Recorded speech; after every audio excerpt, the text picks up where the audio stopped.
sports enthusiasts. You've just stepped into the ultimate podcast for all things in youth sports. After the Game is where we break down the game within the game, from coaching strategies to the role of parents and the secrets behind running a top-tier program. Expect insightful conversations, expert tips, and a whole lot of sports banter. Whether you're a coach, a parent, or a player chasing dreams, this is your go-to spot. So fasten your seatbelts. Here are your hosts, Ryan and Chad. Let's dive into the action.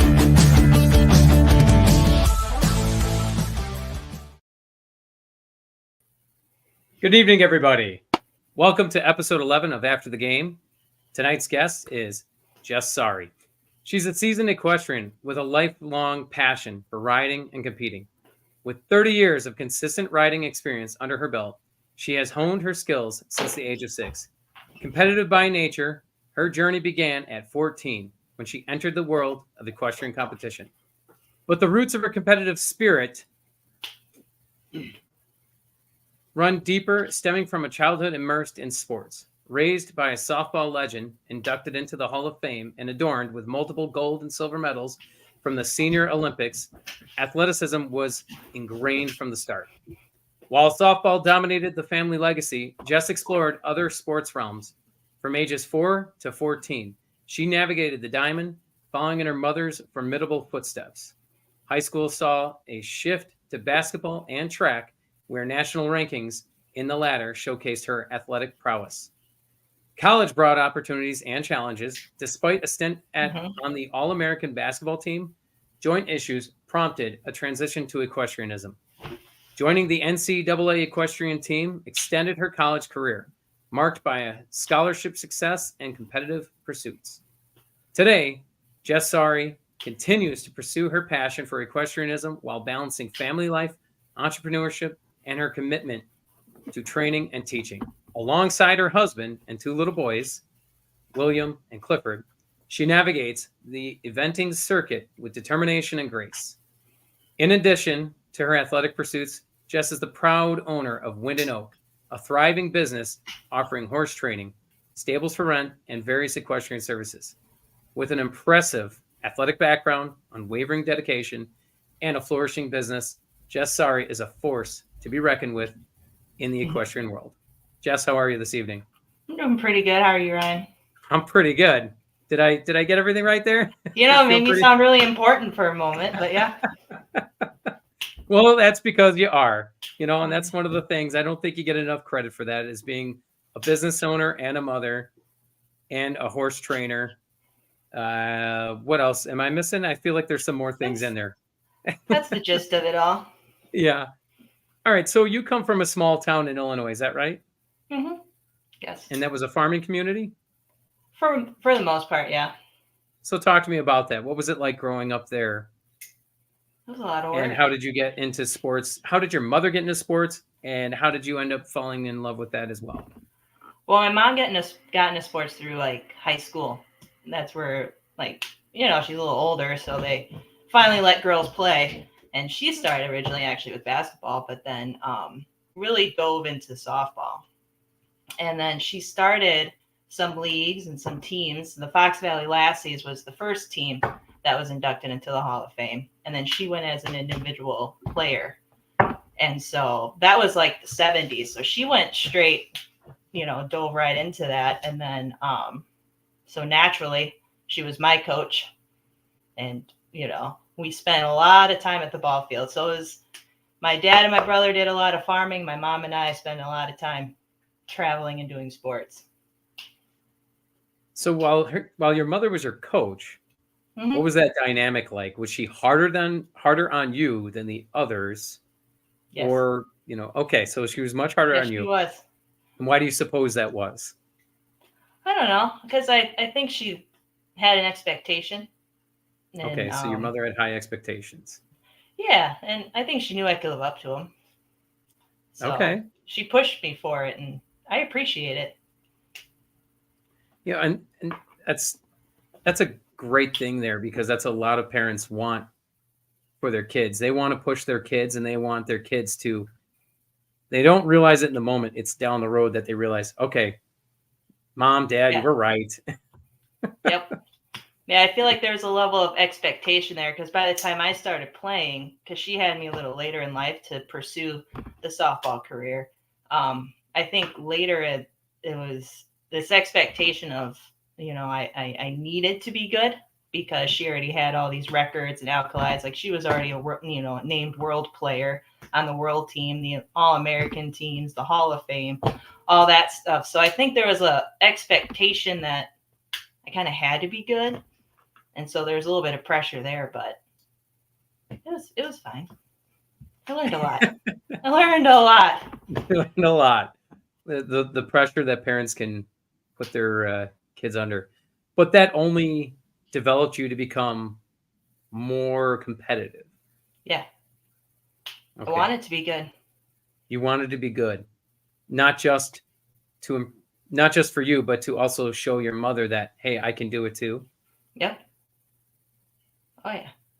So what was the dynamic like with your father then? Where did he play a role in any of this athleticism? Athleticism, he has none. Absolutely none.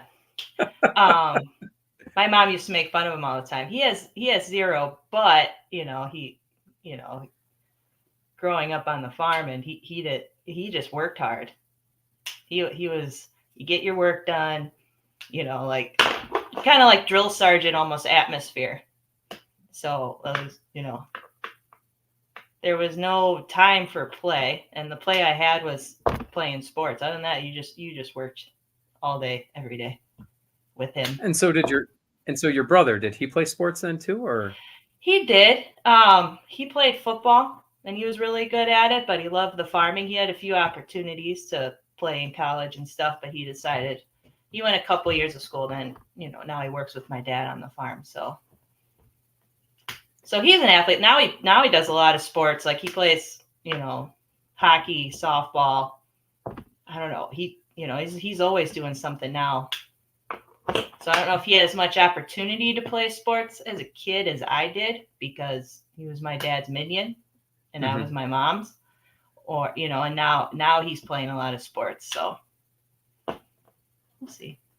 So jumping to you being a mother of two boys, right? Yes. So you're a boy mom. Yep. Which I'm sure you're ecstatic about. What are you intending on doing with the boys? Now, Cliffy, the older one, right? What sports does he play? And let's talk about that for a moment there. How do you impact hockey? I got no impact on that. Yeah, so Cliffy loves hockey and soccer, influence from his father, but he enjoys it. Like he actually likes it. I kind of wanted him to ride. I thought he'd like riding, but he does. He says he's going to ride when he's older, but I also don't mind not sharing my sports. So I'm on the thought, like he can play whatever sports he wants as long as he works at it. That's the thing. I don't want him, like he can play for fun, but I want him to work at it too. He's going to have to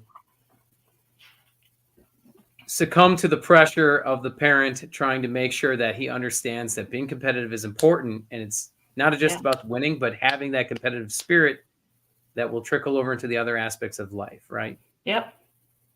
So definitely. What about so at a young age, you got into the equestrianism, right? Yep. My dad was hoping it was a phase. Well, I started riding. Yeah. Well, every little girl likes horses, right? And I started riding because my friends were riding. And so I started taking lessons, and he allowed me, or he paid for me to ride for about a year. I was like 6 to 7. And then after that, I think, it was like became, I don't know, I had to work for it then. Like, it wasn't like, he's like, well, if you want to keep going, you're going to have to clean stalls, do hay or work or something in order to earn your lessons. So I think he's still hoping it's a phase, but I think he's finally given in on that. So I started riding because my friends were riding, and then I liked it. So I just kept doing it. So who owned the horses? You guys had a farm, but was there horses there, or was it? God, no. We had a small cattle farm. He's a grain farmer. So and horses were not his favorite and still not. But my friend knew a local barn that taught lessons, and they did a little show team. It was the area where I grew up in. There's a lot of horse facilities, so we just started taking weekly lessons. Just went over there as a group, and we did group lessons once a week, and started there. So being so young, getting into that, was it ever dangerous? Was there a fear of falling off? I know that can happen, and or getting there's kicked. That you don't think about that as a kid, and you don't really have a fear of falling until you do fall, and then you're like, that hurt. But like an initial fear of it, no, because again, you're just like a crazy horse kid. You're just like, oh, they're so pretty and they're fun, so you don't have like the fear until your first couple falls, and then it wakes you up a little bit. But that's not. I feel like the fear of getting hurt develops as you get older. You don't bounce as well. And you got other priorities. You break an arm right now, it's kind of hard on things. So do you have that fear today? I mean, no. With the horses that you train and ride? I mean, you've got a lot of responsibility on your plate. Yeah. It's always in the back of your head, but if you dwell on it, it impacts your performance. You learn how to fall, so, and when to bail. There's times that you're like, I'm not safe. You just jump off, so you learn different type of falling techniques. So, if your horse starts a rotational fall, how to jump off, or if your horse is already down, like where you put your body. So like the chance of injuries lower. Okay. So like it's there. I think it was after I had Cliffy where I was like, I remember riding a week after having him, and a friend of mine, a mentor of mine, was like, don't fall off. And I'm like, yeah, it's fine. She's like, no, if you break an arm right now, how are you going to take care of Cliffy? And I was like, that's a good point. That's a good point you make there. Yeah. But I rode anyway, and it was fine. But it's just the fear's there, but you can't live in it. So you had Cliffy, and within that same week of having Cliffy, you went riding on a horse? Yeah. The way the way you say yeah is like, yeah. Yeah, like, it was interesting, but we did it. Yeah. Yeah. Doesn't everyone do that? Yeah, it's fine. It's fine. I had to get back at it. I got goals to work towards. I had to get back at it. I already took like 6 weeks off to have him. So you mentioned you have goals. Tell me about the goals. What are you looking to do with your horses and the business? We'll go into that. Okay. Well, personal goals with the horses is I got a pretty nice horse now that I've been working on, and he's been a project. So my goals with him is to work up the levels, and I'd really like to do a 2-star within the next year or two, which is an internationally ranked competition. So that's a goal. And then I kind of, see where he goes from there. Business wise, like anything else, to have a successful business, not work myself into the ground, but, enjoy it and have it grow. Well, I'd say right now it seems as though it's doing pretty well. I hear there's a lot of positive banter about Wind and Oak, so which is another reason why I thought you'd be an excellent guest on the show. Now about the horses and the goals, what you said about the levels, is that right? So talk to me about that. What is the levels? How do you level up a horse? Well, that's a loaded question. Well, in our discipline with our 3-day eventing, there's starter where you start at, and then there's beginner, novice training. Now there's a modified division, prelim, intermediate, advanced. So you work your way up your levels. Your advanced level is kind of like your Olympic level, almost, because within that's the USA ranks, and then there's 1, 2, 3, 4, and 5-star, which is the internationally ranked. So like your advanced would be like a 4 to 5-star. Your intermediates 2 to 3-star. So, being able to, you want to work up the levels, and not every horse and rider can do that. A lot of people are super happy at the lower levels competing. So it is kind of fun. Some of our shows, like I could be like in a warm up ring, getting ready, and there's like an Olympian warming up right next to me, because all the levels can be at the same show sometimes. So some people have dreams of working up the levels. Some people just want to be really competitive and have fun at novice or training, and there's nothing wrong with that. So what are the challenges with that? Like, how, when you're doing that and you're competing and you're leveling up a horse. So make sure I got this right. So leveling up a horse, you're competing, you're doing those 3-day events. Yeah. And the horse is gaining more skill by how the rider gets them to respond to certain commands. Is that right? Kind of. You make him sound like a dog. Well, as the levels increase, so does the challenges and the how hard it is.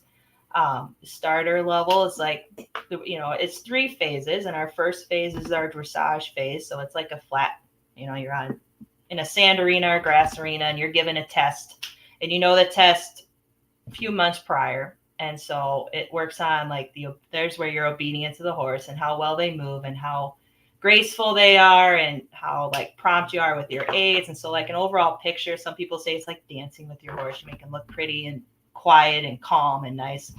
And then the next day is cross country, where, that tests the bravery, the stamina, because these are jumps out on like a course, out on grass or in the forest, and it's they're solid fences.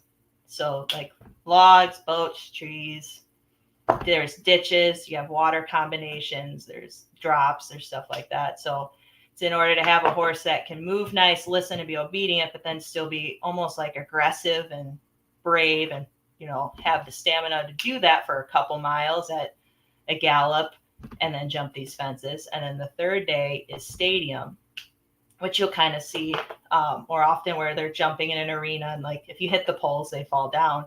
So after 2 days of competing, going the third day and being able to have a horse that's like neat and tidy, that is careful jumping, but then can also listen, because there's really hard questions with stadium too, like tighter turns.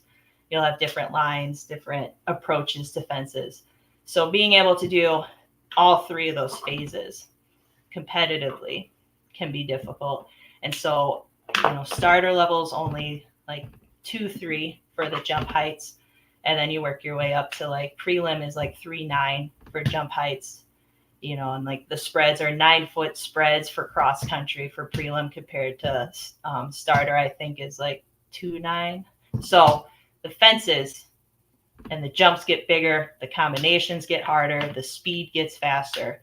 So, to work your way up the levels, you kind of have to have the horse and the training and the ability to do that. That's why some people are just really happy being in the lower levels. It's a lot less scary.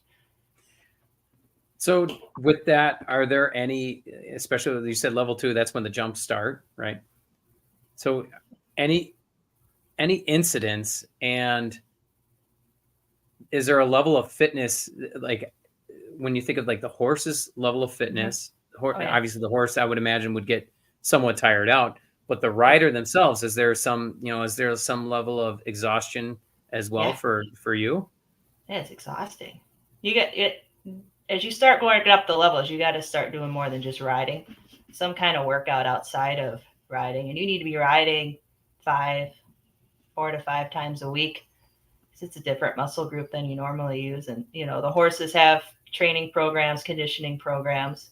So we're as you work up the levels, we're concerned like how fast my horse's heart rate will go down, and if they can go the 500 meters a minute, and that kind of stuff. And so there is, and you'll know, because there's been times that like fence 3 on course, I'm only like 20 seconds into my 6-minute course, and I'm like heaving and starting to see stars. You're like, oh, it's gonna be a long ride.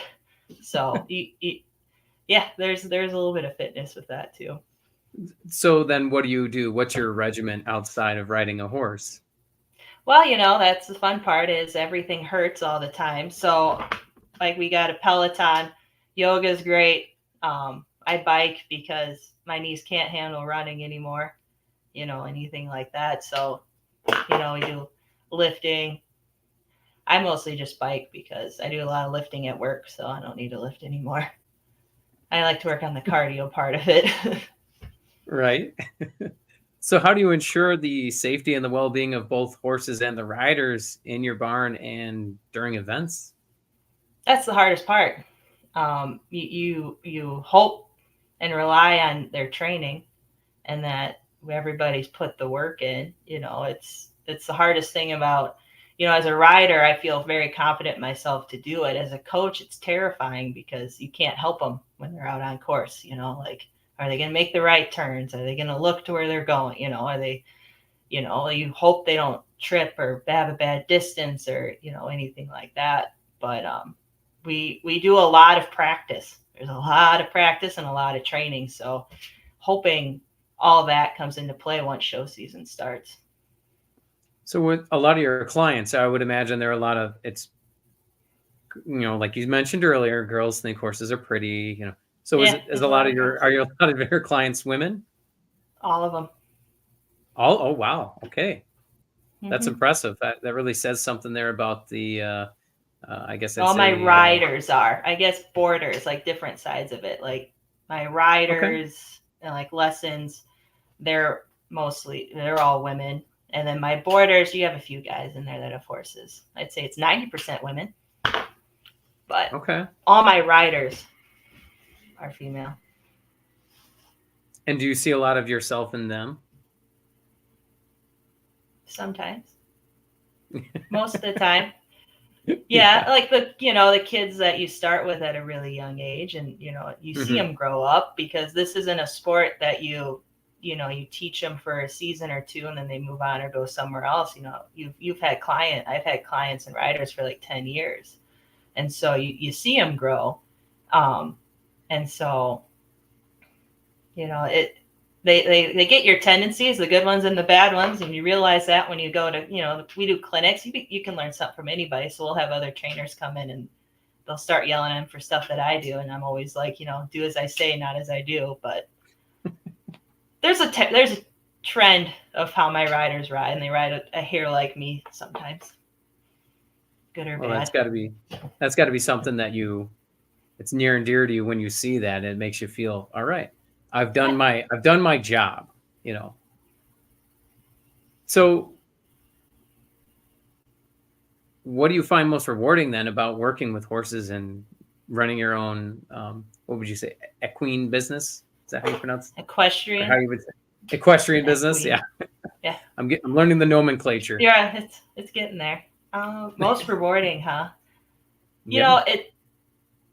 You get kind of bared down with like the work and the stress and the it takes a lot of patience for this sport. And I think, and then the competitiveness, I think looking back when I see a lot of people just enjoying their horses, again, that's why all of us started riding, because we just love the horses. Right. And so sometimes it gets a little muddied when, the kid's not showing well, or your horse is hurt or something like that. But then the reward is just them enjoying them, whether they're winning or losing. Just going back to that basic horse kid of just loving the horse and not all the other politics and stuff that come into it. So you mentioned you're exhausted all the time. You're wearing a lot of hats. What are some of the other hats that you wear? I mean, are you pretty much, you're the owner, you're running things, you're doing the training, and you're, what are some of the other responsibilities that you're filling?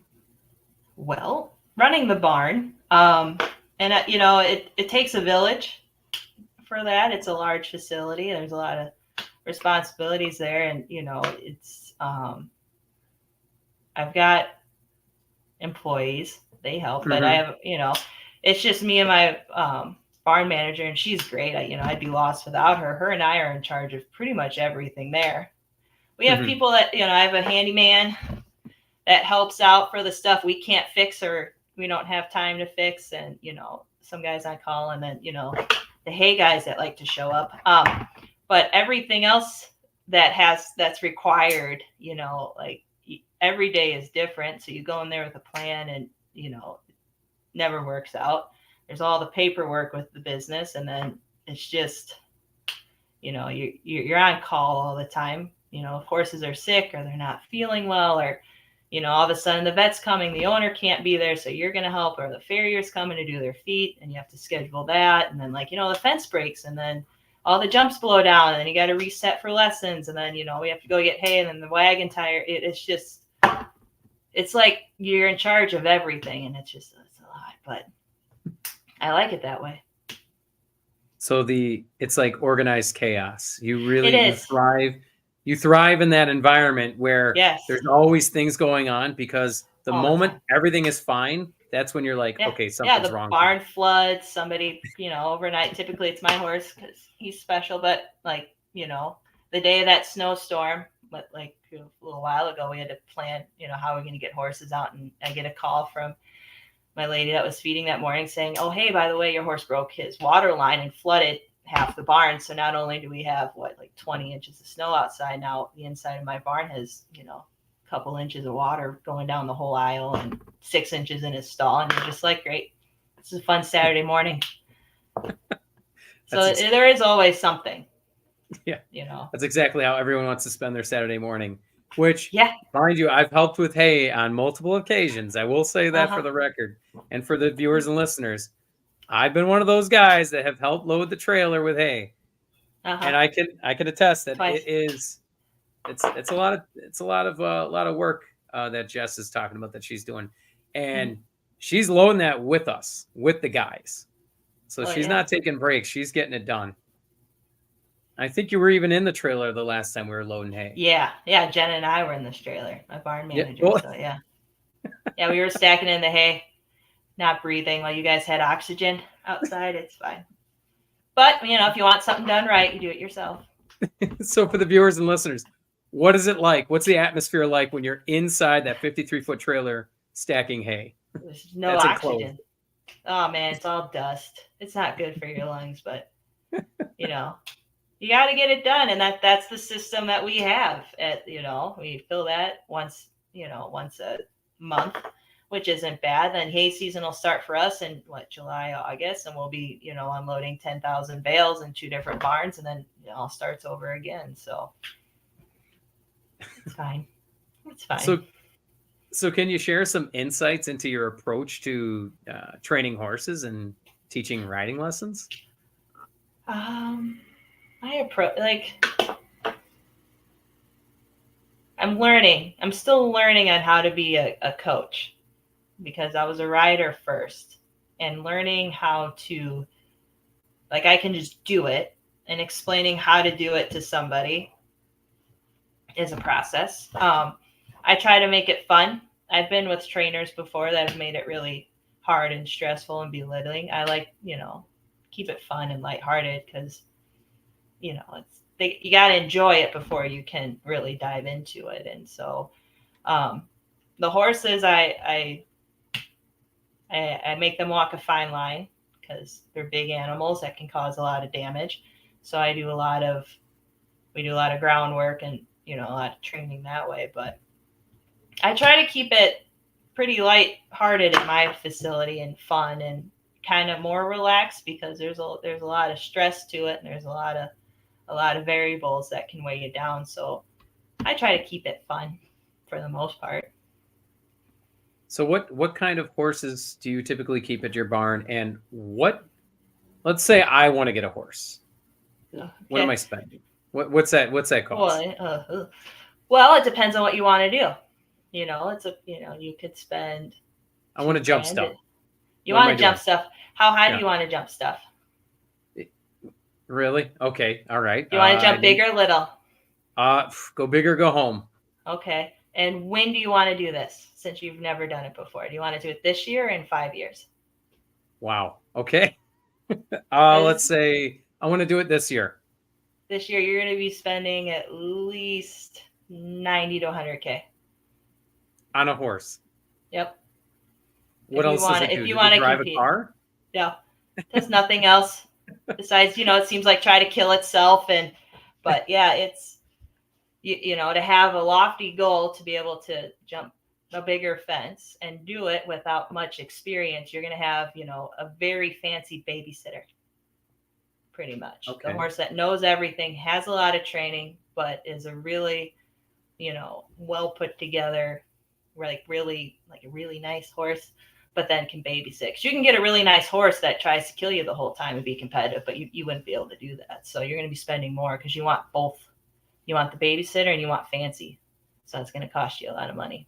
So, wow. So it's about temperament, right? Is that what I'm getting out of that? Yeah, they're just like us, like you get the ones that have a good work ethic and that are really athletic, capable and, that are willing to work and the horses figure it out. And then you get some horses that are really athletic, but, don't have any self-preservation and try to kill you while you're training them. So it's like, you got to find a good, solid brain for a horse, but then also like what we do for riding, have, a little, they're brave and they're confident. And sometimes those confident ones push back sometimes.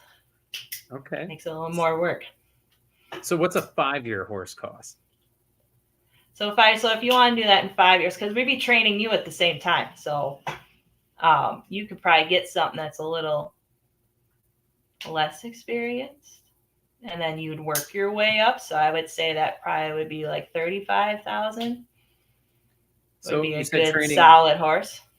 So you said training me though. Wouldn't I mean, isn't it all there is I just get on the horse? No. Yeah, us horse people hear that all the time. No. Why don't you explain why don't you explain to our viewers and listeners what does it take for a rider to be trained? What is that? What do you got to know? Patience. Okay. Patience. Yeah, it's like learning to run properly while you walk all day. Well, in order to sit on a horse, it's a different muscle group, a different, you never sit like that. And and it isn't really even sitting. You got to find a way, like you just learn how to sit and turn, you pull the reins and you pull to stop. But as you learn as a rider, it's actually a lot more complicated, like I want to be able to, like if I'm riding my horse, hopefully you can't see what I'm doing and he's just doing it because it's very subtle cues. So like you got to be able to like know your horse, but you have to know everything. You got to have body awareness. I think that's a big thing. Is a lot of riders that also have other sports experience seem to do a little not better, but are a little easier to coach because if you're riding it, you got to sit up tall, shoulders back, elbows in. You got to be able to soft elbows, move your wrists, balance yourself, stand up in your irons and balance without touching really the horse anywhere, and then be able to sit and move. So if I'm yelling at a kid to put their heels down and pick up their left hand, turn their shoulder blades to the left, a little belly button to his inside ear, to be able to do all of that at once, makes it a lot easier if they're coachable. So that's a loaded question. There's a lot to it, and it's a hard answer. I think to summarize what you gave for an answer is there's a lot of things that you have to keep in mind when you're riding. Yeah. So at the same time of knowing you're going in a forward motion fast on a horse and potentially with obstacles in the way, you have to keep the elbows in. You have to do this. You have to keep there's so many body positions that you have to be cognizant of while you're doing it. So that, I can see that being very challenging. And then if your horse changes, you have to be like, I always teach the kids, like, this is a tool in your toolbox. If your horse drops his right shoulder, going to a fence here on a straight line, it's going to take a different leg or body cue than if a horse is bent to the left and drops his right shoulder in your dressage test. That's a completely different cue. So being also aware of where your body is, and then also knowing, like, without looking at the horse, being able to be like, he's dropping his left hip. I got to pick that up and get him underneath himself before I jump the fence, because I don't want to jump it crooked and have a bad spot. So it's body awareness of knowing where everything you need to do is, and how to communicate that to my horse if he's doing something that I need to help him out with. It sounds like there's a lot of discipline that's involved in that with that as well. Yeah. Takes a lot of time. Yeah. So what advice would you? Lots of patience indeed. So what advice would you give someone aspiring to become a horse trainer or get into that that business, into that arena? You need to my advice is to obviously ride a lot, but ride different types, learn from a bunch of different people. Some riders just, even my clients, I tell them take lessons from others and clinics, but ride with a lot of different trainers too, and do a lot of clinics, because they could see something that you've never thought of, or your trainer, like who focuses on stuff, may never see. So to be a well-rounded rider, I think, is the biggest thing. You don't want to be stuck in a mold, because you'll get a horse that doesn't fit that mold you have to train. You won't be able to help them. Or you'll get a client that wants to do something else and you know nothing about it. So it's kind of like learning from a bunch of different people and trying a bunch of different things, because the well-roundedness of a trainer is really helpful. And on the business side of it, what else advice would you recommend for someone interested in owning a barn and with the various patience, lots of patience. Be organized. I wish I was a little more organized, but I'm pretty organized. And having every day is different, but having some kind of routine of like Mondays, this is my goal. I get this done. I get this paper, because there's a lot more paperwork than you think there is. So set office hours and, have a routine. It gets changed, but having like certain goals during the week that you need to get done. So the biggest thing is being organized and figuring, knowing what needs to get done, how it needs to get done, and prioritize that. So with that, then I think that's a great segue to what support systems or strategies have you put in place to ensure like William and Cliffy are well cared for while you focus on the business? Well, obviously having an understanding husband that knows this isn't a phase and lets me do what I want now. It's a support system. I have an amazing, we call her auntie. We're not related, but she's kind of, she hangs out at the barn every day, pretty much, with Willie. And so she gets at the barn with me at like 8:30, and she's there until either Brett picks him up or until I get done with lessons, depending on the hockey schedule or what else is going on. And so he gets to, come to work every day, but then he's got someone to watch him. Obviously, I'm there too, but then, having a good group of people around you, because even my clients understand, like there was times that I was teaching lessons and I had a little boy crawling around my feet in the arena with like a truck playing in the sand. Like, I tell the kids, like, today's only goal is to not hit the kid. Like, just don't run my kid over. And, the mom's understanding that, because they'll come watch their kids' lessons or hanging out with him while I teach their kids. I always joked, I'm like, hey, I'll watch your kid if you watch mine.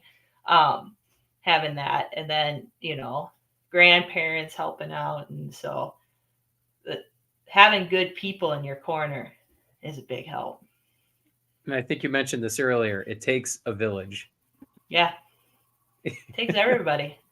Yeah. It truly does. Because, I'm not at the barn 24/7 either. So, I'll have boarders text me like, hey, this is going on, or this is happening, or hey, I noticed this, I took care of it.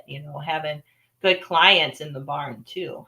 So it's like all aspects of it. You have a support system at home that allows you to do stuff, and then good clients, and then a support system in the barn to where you feel comfortable that they're able to help out. So has been because you've been in with this enterprise for some time before the boys were born, but has being a mother influenced your approach to the horse training or managing your business a little bit differently? Surprisingly, no. I just had them join me. I don't get as much done as I used to. Other than that, like everything's pretty much the same. I haven't gotten nicer because of them. I think I've gotten harsher as I got older, but no, they just kind of incorporated in with us, like my first horse trial this year in a couple weeks, like Willie's coming with.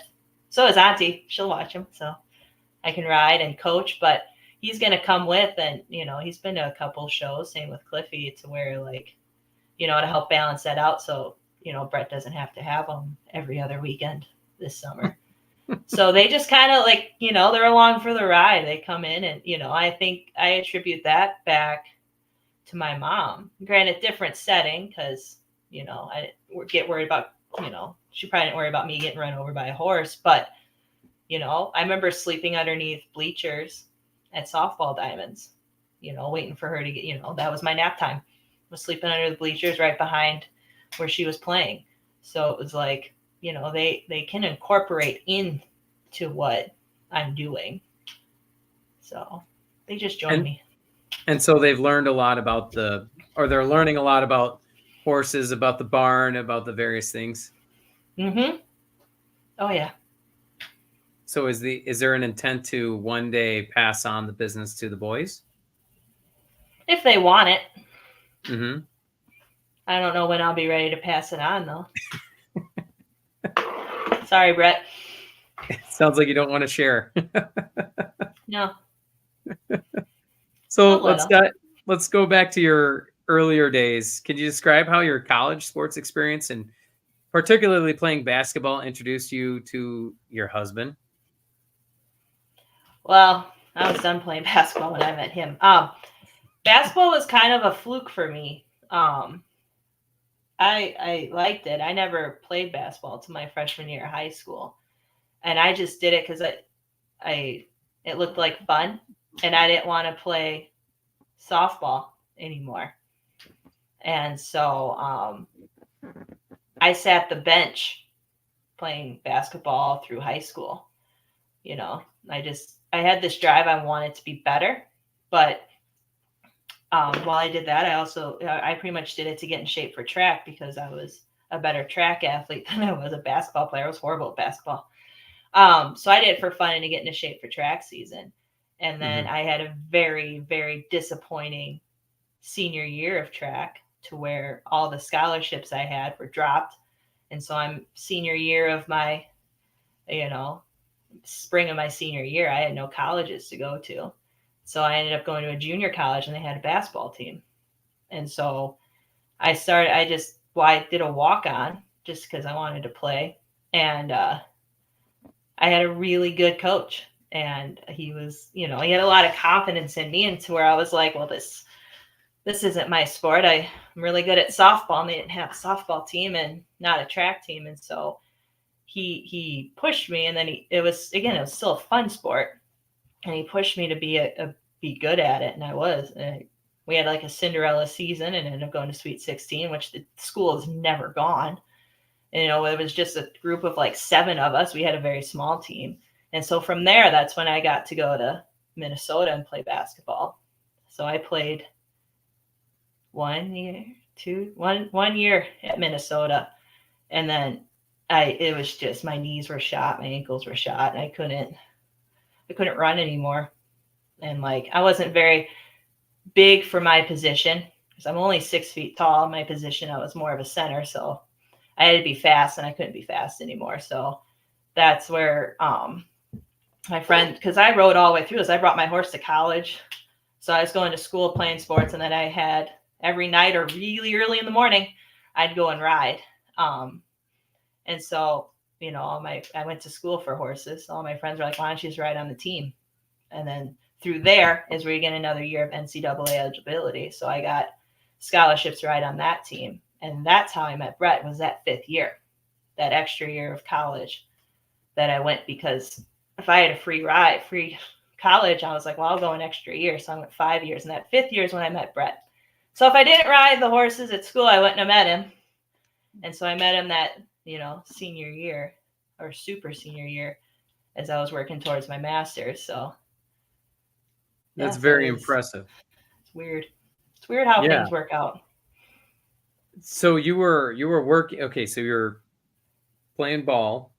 Then you had your horse with you in college. Yeah.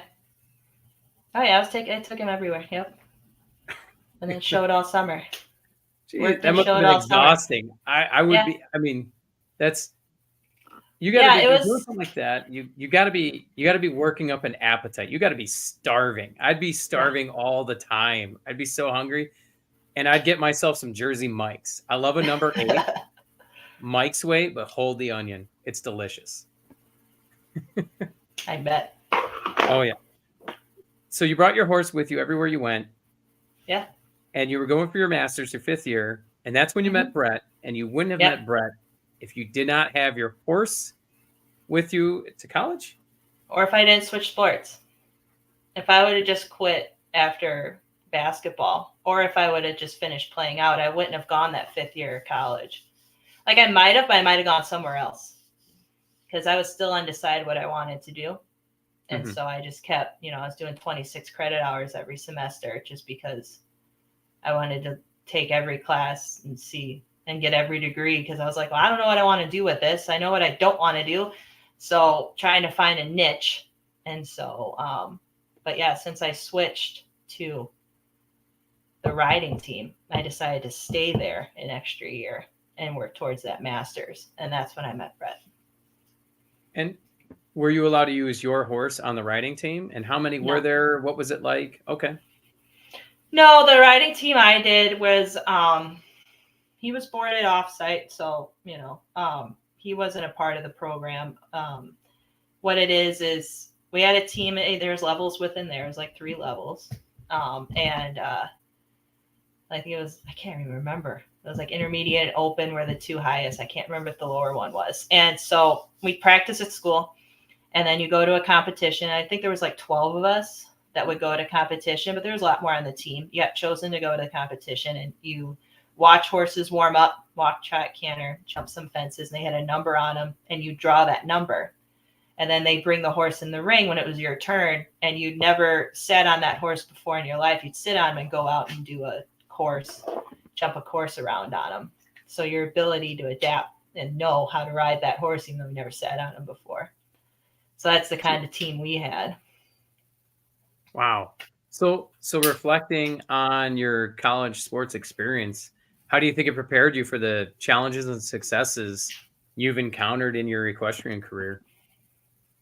Well, I think being organized, because basketball was it was 8 hours a day. You had 4:30 conditioning until 7, then you had class, and then you had to do 2 hours in the gym sometime during the day, and then you had practice 6 to 9, and then we had games on Tuesdays and Thursdays, but we didn't go to class on Tuesdays or Thursdays on travel days. So then you had to do class in the conference room before your game or before practice, and then you travel, get back, have a day of class, and then go. So it was like being organized and like knowing deadlines and how to prioritize. And I think that helped out. And you had to do it, or you weren't going to play, or you'd get yelled at, or get kicked off the team, or you do bad in school, or so different types of pressures, but still having to know what to do and when and how. That's a pretty hectic schedule there. Very full plate you had on your hands. Where does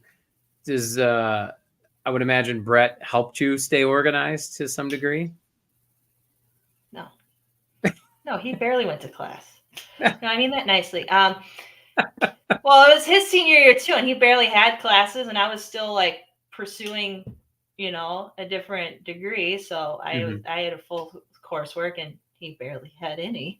So he was more of like the calming goat, like he wasn't stressed. So he kind of was like the relaxation of like when I, need a moment to like breathe. He was always so calm. That he is. I can attest to that. Yes. So how do you balance your shared love for sports and athletics with the demands of family life and running a business together with Brett? That's hard.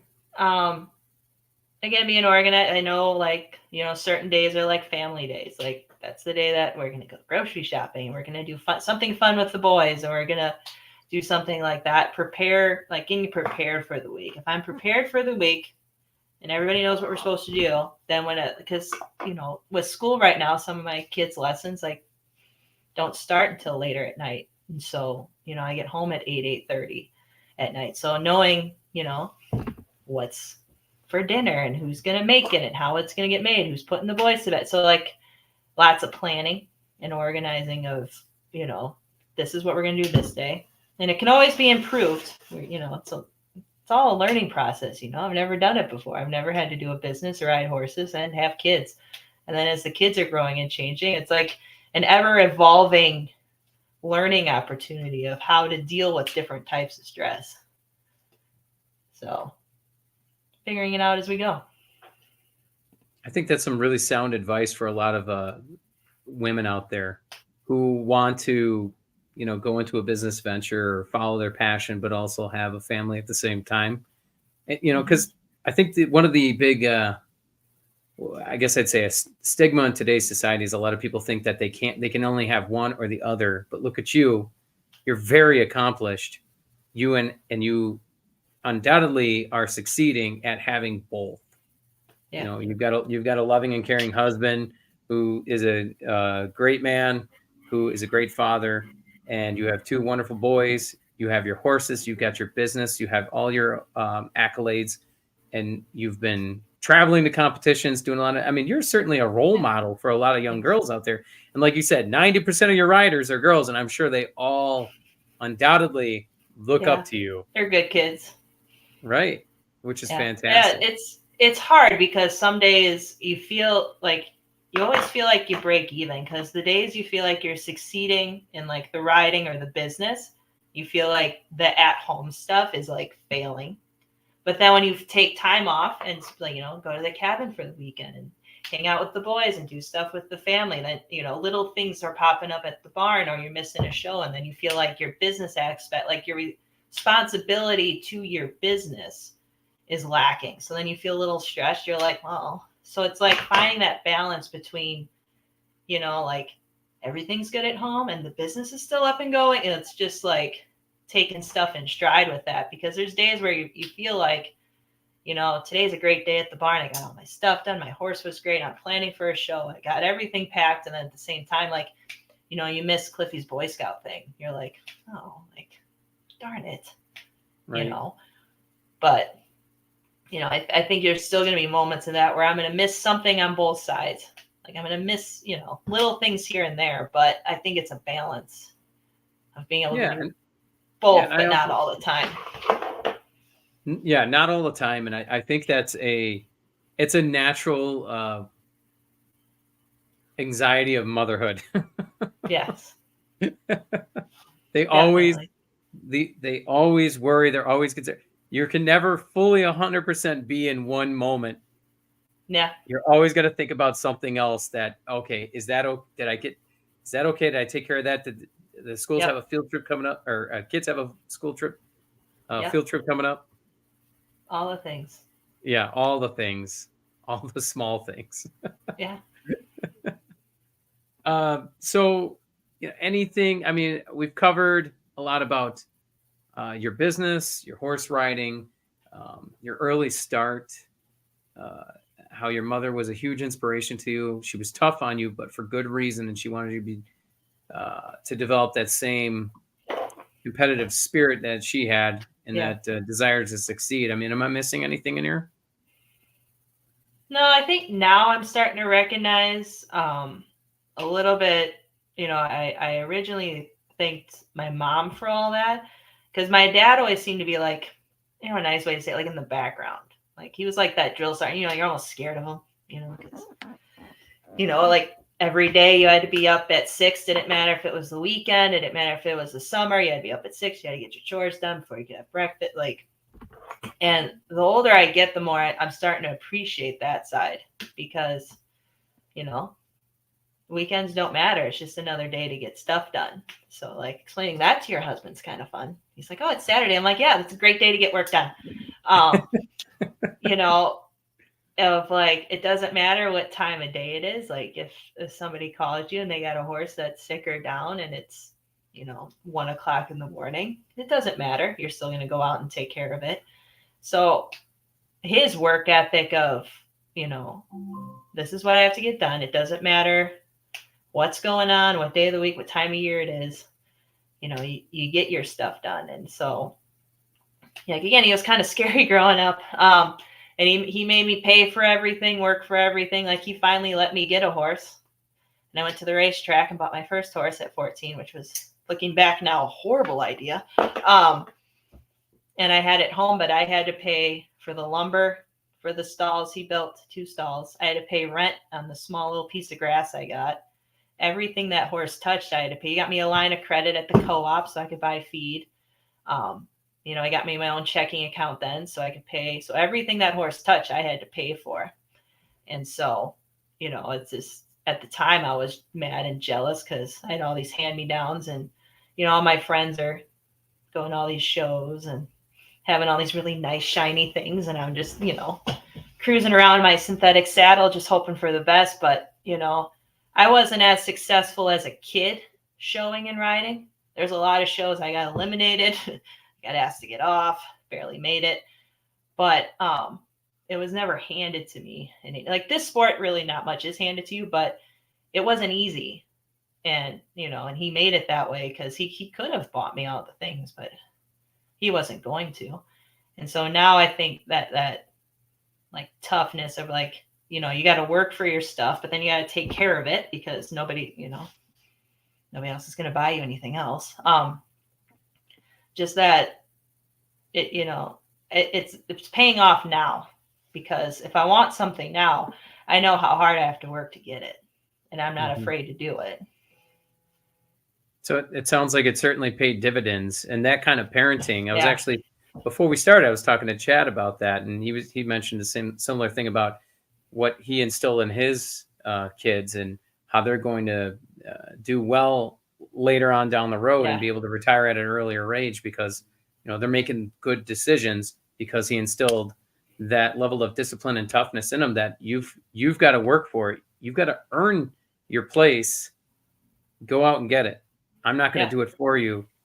Yeah. I'm not going to give you a hand-me-out. You got to do this. Mm-hmm. So I think that says a lot about what your father, his character, for one, and knowing that you're going to hate this now, but you're going to appreciate it later. Hated it then. So one last question. One last question. We're coming up on time. So I want to get back to the business real quick here. So what strategies do you use to attract and retain clients for your riding lessons and stable rentals? Oh, a lot of it's word of mouth. I do a little bit of advertising on like social media and like the website, but it's that, that's about it. I don't push a lot of other marketing because, we go through waves of like, well, we're full, don't have time. And then our like availability. And then, then we do have time, and, I have a wait list that I call on. But typically it's a lot of word of mouth of like, I'll get a message on Facebook from somebody that's like, hey, so-and-so said that, they went there and had a great lesson. Do you have any availability? Or, I've been at your horse show or at your facility for a show and it's beautiful and we'd love to come board there sometime. So it's like having a good image in the very small horse community that's in this area is where we get most of our business from. So any exciting new things in the works for the barn it's a big facility, like you said. So I'd imagine there's a lot of opportunity there. Like right now we're starting, our show season is starting. So that's gearing up. We're hosting a few shows this year. So people can come in and show. We got a dressage show in July. For sure, because that one's already in the books. That's a rated dressage show. And then, right now I'm still in the like beginning phases of like, I have some improvements doing on it, adding pasture and turnout and, building that kind of stuff up, working on the facility. So right now we're pretty much gearing up for hay season and, work and mostly show season starting. So it's like almost every other weekend now, starting this, in May, we're going to be competing. So, and is that going to involve some traveling, or is that going to are you intending on doing a lot of that at your facility? None. The only one we have at our facility is that show in July. Like our first show is in we're going to Illinois next weekend, and then we're going to like Wheeler, Wisconsin, and then we go from there. Then we have Michigan, Indiana, hopefully Kentucky twice. There's like there's two more shows in Wisconsin, so it's it's pretty spread out. Kind of go a little bit everywhere. I think it's a show in Iowa, so we travel. There's not much. There's not too much close to home. I imagine. Yeah, that's got to be very exciting though to do all that and go to all those events, and especially if you bring Willie or Cliffy or both, but probably just one, I imagine. Probably just one, yeah. Or I'll make Brett come. Too much to keep an eye on both of them, but so for people to be able to, we always want to do shout outs there. So, it's windinoak.com. Is that right? Yep. All right. So that's the website. Yep. Everyone can see right there. We got windinoak.com, and then you can follow them on Facebook or check out their Instagram. Mm-hmm. Again. And where does the name Wind and Oak come from? That is when my father started the farm in Illinois with my grandpa. That's what they originally named the original farm, was Wind and Oak Farms. It was this beautiful farm, and it grew from 50 acres to, I don't know, like what he said now, like over 8,000. So I'd see it as like a good omen because he was successful. So I was like, well, I'm going to steal the name from the family farm, which is almost kind of like a funny stab at him since my dad still hates horses. And I'm like, look, your other legacy is a horse farm.